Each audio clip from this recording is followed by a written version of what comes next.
प्राचीन समय की बात है। किसी गांव में एक ब्राह्मण रहता था। परिवार में सिर्फ पति पत्नी थे, उनकी कोई संतान नहीं थी। उस देश का राजा सोमदत्त बहुत ही दानशील, साधु संतों की सेवा करने वाला था। प्रचंड पराक्रमी होने के साथ साथ वह कला का भी बहुत बड़ा पारखी था। राजा प्रतिदिन पूजा पाठ करके ब्राह्मणों को, गरीबों को अपनी शक्ति से ऊपर दान दिया करता था। चारों तरफ उसके राज्य में सत्य का वास था। राजा को सब सुख वैभव प्राप्त था। राजा एक पत्नी व्रत था, लेकिन राजा के कोई संतान नहीं थी। इसी दुख में राजा उतना सुख होने के बाद भी बेचैन रहता था। एक दिन ब्राह्मण की पत्नी अपने ब्राह्मण से बोली कि दूसरे राज्य से आकर कई साधु संत ब्राह्मण राजा से दान दक्षिणा ले जाते हैं, लेकिन आप क्यों नहीं जाते राजा के दरबार में? कब तक हम लोग ऐसे गरीबी में दिन काटेंगे? तो ब्राह्मण बोलता कि भद्रे राजा में इतनी सामर्थ्य नहीं है कि वो मेरी इच्छानुसार दान दे सके, बस इसीलिए नहीं जाता। मैं नहीं चाहता कि मेरे कारण राजा का मान भंग हो। एक दिन ब्राह्मणी जिद में आ गई और ब्राह्मण को राजा के पास जाना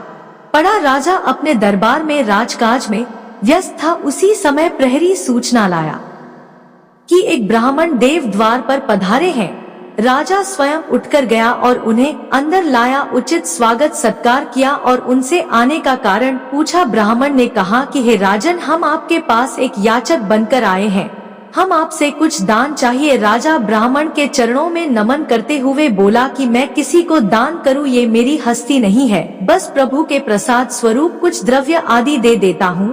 राजा की इस विनय ने ब्राह्मण को मोह लिया। ब्राह्मण बोला, राजन, हमें अधिक कुछ नहीं चाहिए। तब राजा ने कहा कि हे विप्र श्रेष्ठ, आप आदेश कीजिए, आपको क्या चाहिए?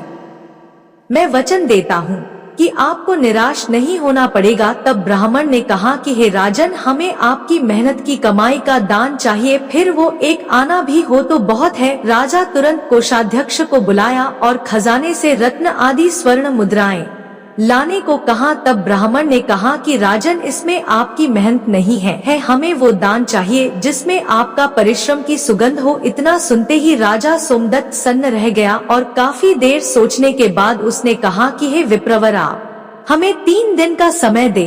और उसने ब्राह्मण कोड़ोट अपने राजप्रसाद में ठहरने को कहा। तो ब्राह्मण बोले, राजन, हम 3 दिन बाद पुनः आ जाएंगे, हमें राजमहल का सुख नहीं चाहिए। और ब्राह्मण चला गया। इधर राजा गहरी सोच में आ गया और सोचने लगा कि मेहनत का पैसा कहाँ से लाऊं।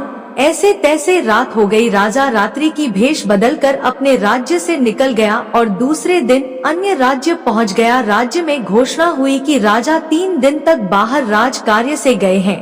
उधर राजा एक लोहार के पास पहुंचा और उससे काम मांगने लगे। लोहार उसे अपने पास रख लिया और लोहा पीटने के काम में लगा दिया। दिन भर राजा ने मन लगाकर काम किया और उसके बदले लोहार ने उसे 4 चवन्नी दिया। उसे लेकर तीसरे दिन राजा वापस राज्य में आ गया और जब तीसरे दिन ब्राह्मण आया तो उसे विनीत भाव से वो 4 चवन्नी दे दिया। ब्राह्मण अपने घर लौट आया। इधर ब्राह्मणी ने देखा कि ब्राह्मण सिर्फ 4 चवन्नी लेकर आया है तो वो आग बबूला हो उठी और गुस्से के कारण उस चवन्नी को तुलसी माता के पौधे के नीचे फेंक दिया। ऐसे तैसे कुछ दिन बीते और तुलसी माता से लगकर 4 पौधे निकल आए जिनसे मोती झरते थे।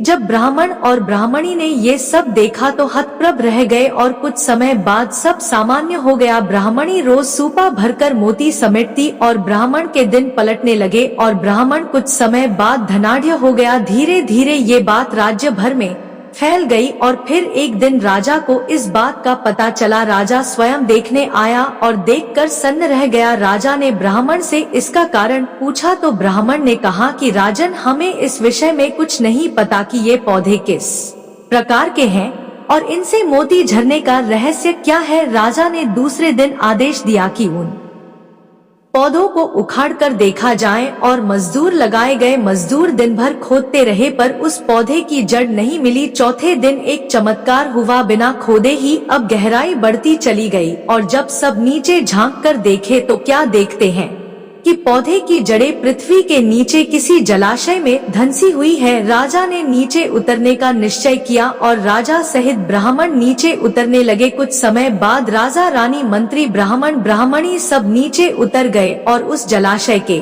समीप पहुँचे वो बहुत सुंदर स्थान था। उसी समय एक नौका आई और आकाशवाणी हुई कि सभी इस नौका में सवार हो जाओ। ऐसा सुनकर सब उस नाव में सवार हो गए और चमत्कारिक रूप से वो नौका उस नदी के अंदर समा गई। अंदर जाने पर पता चला कि वो साधारण जलाशय नहीं बल्कि साक्षात क्षीर सागर है। नीचे पहुंचने पर सबको शेषशायी भगवान श्री हरि दिखाई दिए और उनके नाभि से वो चारों पौधों के जड़ लगे हुए दिखे जो प्रभु के नाभि निकल रहे थे। राजा सहित सब ये देखकर आश्चर्यचकित रह गए और इसका रहस्य पूछे। तब प्रभु ने कहा, राजन सोमदत्त, ये पौधे उस चवन्नी रूपी बीज से उत्पन्न हुए हैं जो तुमने ब्राह्मण को दिए थे। ब्राह्मणी ने तो उसको ऐसे ही फेंक दी और हमें ये लीला करनी पड़ी। प्रभु के साक्षात दर्शन होने के बाद राजा सहित सभी लोग प्रभु की स्तुति करने लगे। भगवान श्री नारायण ने कहा कि हे ब्राह्मण, हे राजन, हमारा दर्शन अमोघ है, आता कोई वर मांगो। दोनों ने पुत्र प्राप्ति का वर मांगा और समय बीतने पर दोनों के घर सुंदर पुत्र उत्पन्न हुए और सब आनंद से रहने लगे।